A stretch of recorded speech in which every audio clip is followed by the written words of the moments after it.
If you enjoyed this video, please consider subscribing to the channel. Welcome back to the zone, Stalker. In this video, we'll be looking at Garbage, the second place we visit in shadow of Chernobyl.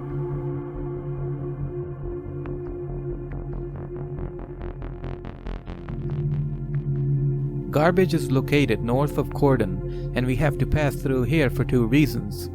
First, we need to go to Agroprom through Garbage to find the documents Sidorovich wants, and secondly, we need to find S.T.A.L.K.E.R, or at least information about S.T.A.L.K.E.R.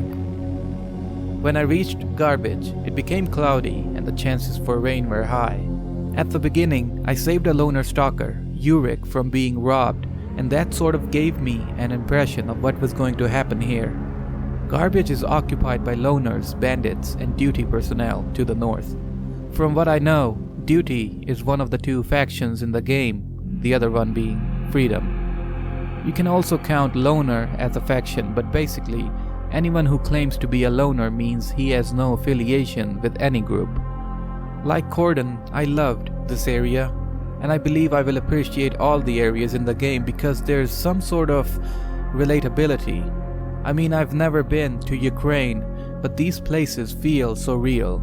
I know that's a cheesy thing to say, but the game does such a great job at recreating the exclusion zone in a fictional, exaggerated manner that it gets you immersed in it. The added effect of heavy rain was also a great touch. The weather system in this game is great, and there are mods out there which improve it even further.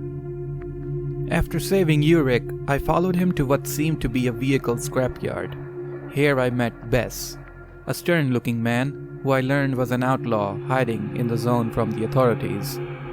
Bess asked me to help him out, fight off the bandits, and he would repay me. I accepted the offer.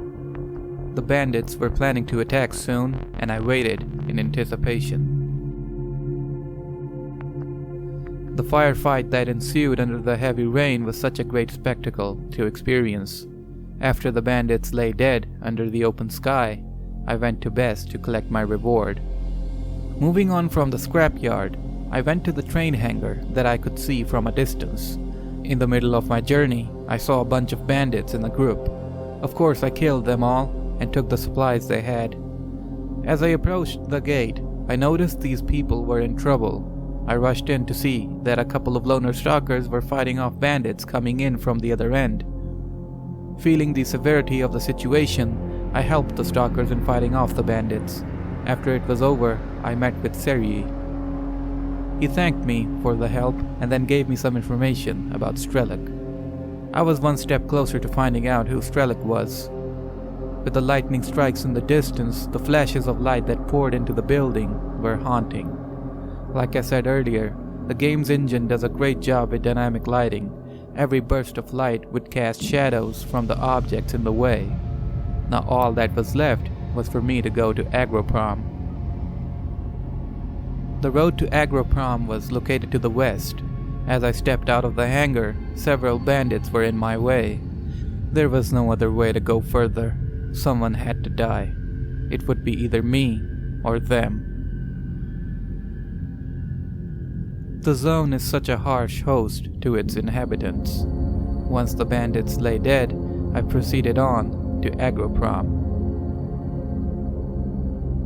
The Garbage area is sort of a transitional area. Apart from the road to Agroprom, there's also the road that leads to Rostock in the north. But we'll look at Agroprom in the next video and look at Rostock another day. Thank you for watching and good hunting, Stalker.